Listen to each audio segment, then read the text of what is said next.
लोकतांत्रिक देश भारत में वक्फ बोर्ड की अलोकतांत्रिक शक्तियों के पर कतरने का आधा काम मोदी शाह ने कल निपटा दिया बॉस। लोकसभा में कल वक्फ बिल पास हो गया। जो विपक्ष चर्चा के घंटों को लेकर छाती पीट रहा था, उसका वो अरमान भी मोदी सरकार ने पूरा कर दिया। 8 घंटे की चर्चा का टाइम सुनकर विपक्ष बहुत परेशान था कि अरे बाप रे बाप, नहीं 12 घंटे चर्चा होनी चाहिए। पीएम मोदी ने 12 घंटे से ज्यादा की चर्चा करा दी संसद में और आधी रात के करीब वक्फ बिल पर वोटिंग कराकर बिल पास करा ली। चर्चा होते होते इतनी रात हो गई कि रात 2 बजे के करीब वक्फ बिल पर वोटिंग हुई। लोकसभा में वोटिंग हुई तो वक्फ बिल में संशोधन के पक्ष में 288 वोट पड़े और वक्फ बिल के में जो संशोधन है उसके खिलाफ 232 वोट पड़े। यानी बिल पास कराने के लिए जो जरूरी 272 वोट थे, उससे 16 वोट ज्यादा ही पड़े और वक्फ संशोधन बिल कल लोकसभा में पास हो गया। लेकिन जब आप सो रहे थे और वक्फ बिल पास हो रहा था, तभी बहुत कुछ ऐसा हुआ जो आज आपको दिखाऊंगा। राहुल गांधी कैसे पजामे में संसद पहुंच गए से लेकर ओवैसी के बिल फाड़ने और ओवैसी बंधुओं के बवाल काटने तक की एक एक तस्वीर आज आपको दिखाऊंगा। इसके अलावा आज वक्फ बिल का पार्ट 2 चल रहा है। राज्यसभा में चर्चा चल रही है, वहां राज्यसभा में क्या बवाल कटा हुआ है। और आज भी अमित शाह कैसे किसी को बख्शने के मूड में नहीं दिख रहे। ओवैसी, संबित पात्रा, सुधांशु त्रिवेदी से लेकर वक्फ पर बोले गए सबसे धाकड़ और धुआंधार स्पीचेस के वो हिस्से जो आपको मिस नहीं करने चाहिए, वो आपके लिए लेकर आया। ममता बनर्जी ने मोदी शाह को क्या चेतावनी दे दी है वक्फ पर। वक्फ बिल पास होने पर मौलाना और कुछ मुस्लिम भीड़ कैसी कैसी धमकियां दे रहे हैं। कौन पुराने बिल या वक्फ बिल को फिर से वापस लाने की धमकी दे रहा है। कल जुमे की नमाज से पहले सड़क पर क्या माहौल है। वक्फ बिल पर बंद कमरे में पीएम मोदी ने क्या कहा था। आज ये सब कुछ है पाठशाला में। लेकिन पहले जो घमासान मचा है उसकी एक झलक देखिए।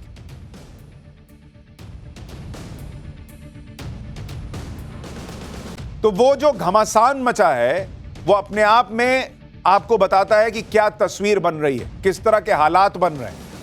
आप देखिए, उसकी एक झलक देखिए।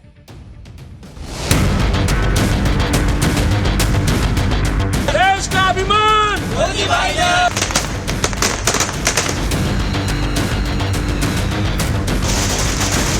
जैसे फिल्मों में गुंडे हुआ करते थे, जिस औरत पर हाथ रख दी वो औरत उनकी हो गई। इसी प्रकार से इन वक्फ बोर्डों ने भू माफियाओं की तरह काम किया। इसका बेनिफिशियरी कोई नॉन मुस्लिम इसमें हस्तक्षेप नहीं कर सकता है।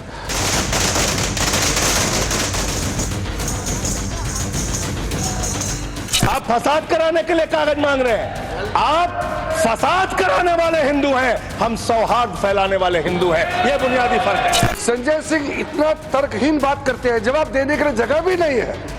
पॉइंटलेस बात करता है, बिल से संबंधित नहीं, इधर उधर का बात करता है। शायद वो भोले भाव से गलत इंफॉर्मेशन सदन के सामने रख रहे हैं। ट्रिब्यूनल का फैसला होता है, वो फाइनल होने के चांसेस 99% हो जाते हैं। जिनकी भूमि है, इसका अधिकार जाता रहता है। मान्यवर, एक गलतफहमी फैला रहे हैं। आपका भाषण ये आपके सब देखकर मुझे लगा आप हिंदू पाकिस्तान बनाने जा रहे हो। मुस्लिम भाइयों का बहुत नुकसान हुआ है और जमीन भागपियाओं ने बहुत इसमें से मलाई खाई है।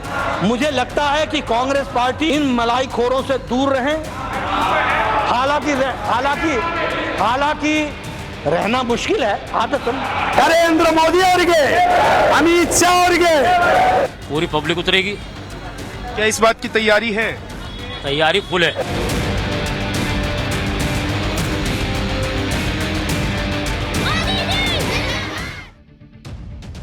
पूरा जोर लगाने के बाद भी इंडी गठबंधन वक्फ बिल पर नरेंद्र मोदी को रोक नहीं पाया। जब संसद में जंग हार गए तो अब नई नई तरह की धमकियां आनी शुरू हुई। कोई कह रहा है कि वक्फ बिल को मुसलमानों के खिलाफ ये जंग है। कोई सिर पर कफन बांधने की बात कर रहा है। कोई सूली पर चढ़ जाने जैसे भड़काऊ बयान दे रहा है। कोई कह रहा है कि मुसलमान के ईमान पर बात आ गई है, बर्दाश्त नहीं करेंगे। कोई कह रहा है कि मुसलमान इस गद्दारी को नहीं भूलेगा, इलेक्शन में सजा दी जाएगी। कोई कह रहा है कि मोदी का पहला हमला मुसलमानों पर है, दूसरा दलितों पर होगा। मतलब वक्फ संशोधन बिल पर भयंकर भड़काऊ बयानबाजी चल रही है। आपको आज एक एक बयान सुनाऊंगा। ये सब क्यों भड़के हुए हैं, पीएम मोदी ने मुस्लिम नेताओं और संगठनों की कौन सी दुखती रग पर हाथ रख दिया है, वो भी बताऊंगा। लेकिन पहले आप जरा असदुद्दीन ओवैसी को देखिए। कल बहुत लोग इंतजार कर रहे थे कि भाई ओवैसी भाईजान कब बोलेंगे।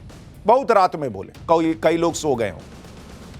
ओवैसी जिस लोकसभा के अंदर वक्फ बिल की कॉपी फाड़कर अलग माहौल बनाते दिख रहे थे, ओवैसी संसद में कैसे भड़के हुए थे, जरा उसकी एक झलक देखिए।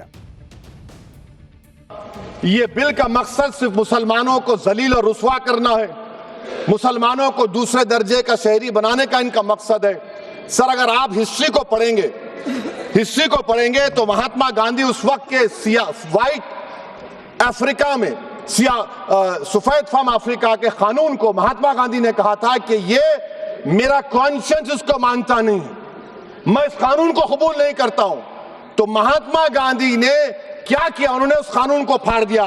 तो मैं गांधी की तरह इस कानून को फाड़ता हूं। ये अनकॉन्स्टिट्यूशनल है सर। इस देश में झगड़े पैदा करने का काम बीजेपी करना चाहती है मस्जिद और मंदिर के नाम पर, इसीलिए मैं इसका कंडेम करता हूं और मैं आपसे गुजारिश करता हूं कि मैंने अपने 10 अमेंडमेंट दी है, आप इसको कबूल करिए। सर, मुझे बोलने का मौका दीजिए।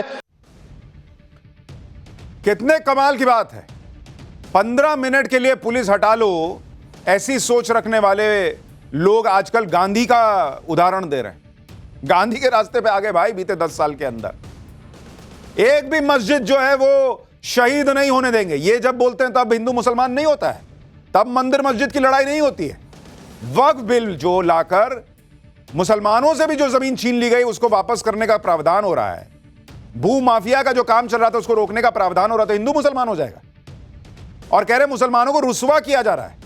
10 साल से मोदी कर ही नहीं पा रहे हैं क्या? अब तो यही कहते थे कि मोदी जो है वो मुसलमानों को दोयम दर्जे का नागरिक बना के छोड़ दिए हैं, तो अब क्या बच गया जो कर रहे हैं? ये लोग कब क्या बोलते हैं और क्या सच होता है उसमें कोई मैच ही नहीं है।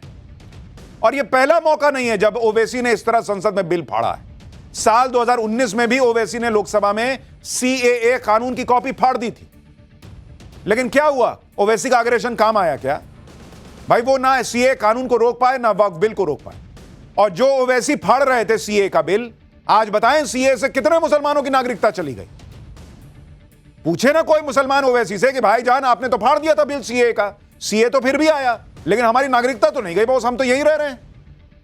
आप सोचिए कैसा फिल्मी स्टंट चल रहा है लोकसभा के अंदर और दूसरी जगहों पर। लेकिन वक्फ बिल के खिलाफ ओवैसी के साथ साथ उनके छोटे भाई भी मैदान में कूद गए। जरा ओवैसी ब्रदर्स को सुनिए क्या बोले।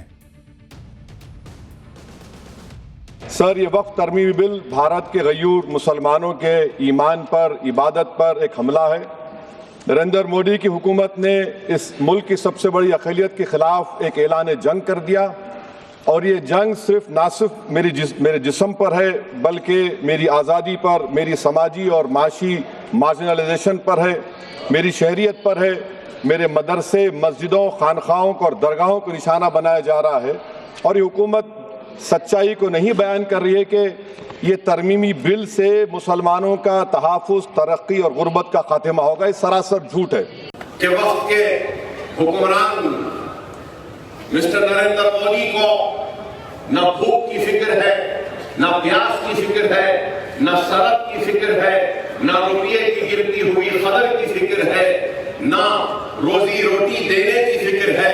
अगर इनको सिर्फ फिक्र है तो हिंदुस्तान के मुसलमानों को किस तरीके से दबाया जाए, उनके हुकूक को उनसे छीना जाए और किस तरीके से इन पे जुल्म ढाया जाए और किस तरीके से हिंदू और मुसलमानों के दिलों में एक दूसरे के लिए नफरत को पैदा किया। आप ओवैसी ब्रदर्स को सुन रहे हैं? ऐलान जंग कर दिया है मोदी ने मुसलमानों के खिलाफ, ऐसी ऐसी भाषा का इस्तेमाल कर रहे हैं। इन लोगों को जो है ये बताना पड़ रहा है कि भाई मुसलमान का हुकूक छीन रहे हैं। अच्छा, जब तक आप जो है वक्फ बाई यूजर कर रहे हैं, जहां मन वहां उंगली रख दिए, जमीन आपकी हो गई, तो मुसलमान को अधिकार मिला है। मुसलमान बम बम है, और अगर वो कानून के दायरे में आ जाए, कागज दिखाने बोल दिया जाए, तो मुसलमान का हुकूक छीन लिया जाता है। ओवैसी और उनके भाई बार बार वक्फ बिल को इस्लाम धर्म पर हमला बता रहे हैं, मुसलमानों के धार्मिक रिवाज में दखल बता रहे हैं, जबकि सच यह है कि वक्फ संशोधन बिल मुसलमानों के धार्मिक रीति रिवाज से कोई दखल ही नहीं दे रहा। उसमें यह बिल वक्फ बोर्ड और वक्फ परिषद से जुड़े काम को रेगुलेट करने का बिल है। वक्फ बोर्ड कोई धार्मिक काम नहीं करता। वक्फ बोर्ड और उससे जुड़े मुतवल्ली वक्फ की संपत्ति का सिर्फ मैनेजमेंट भर देखते हैं। लेकिन बार बार विपक्ष जानबूझकर वक्फ के धार्मिक पक्ष की बात कर रहा है, इससे सामाजिक और आर्थिक पक्ष की बात ही नहीं कर रहा। जैसे देश के कई राज्यों में सरकारें मंदिर के मैनेजमेंट पर कंट्रोल करती हैं, लेकिन मंदिर से जुड़े धार्मिक क्रियाकलापों में दखल नहीं देती, वैसे ही वक्फ बिल में सरकार वक्फ की संपत्ति को बेहतर ढंग से मैनेज करने के लिए कानून में बदलाव ला रही है। इसका धर्म में दखल देने से कोई लेना देना नहीं है। संसद में खुद अमित शाह ने भरोसा दिया है और दे चुके हैं कि सरकार न तो मस्जिदों को छेड़ रही है, न कब्रिस्तानों को छेड़ रही है, लेकिन ओवैसी ब्रदर्स अलग ही माहौल बना रहे हैं। सुनिए एक बार। पार्लियामेंट के सामने मस्जिद है सर, 123 प्रॉपर्टीज में मस्जिद है, डिस्प्यूट चल रहा है।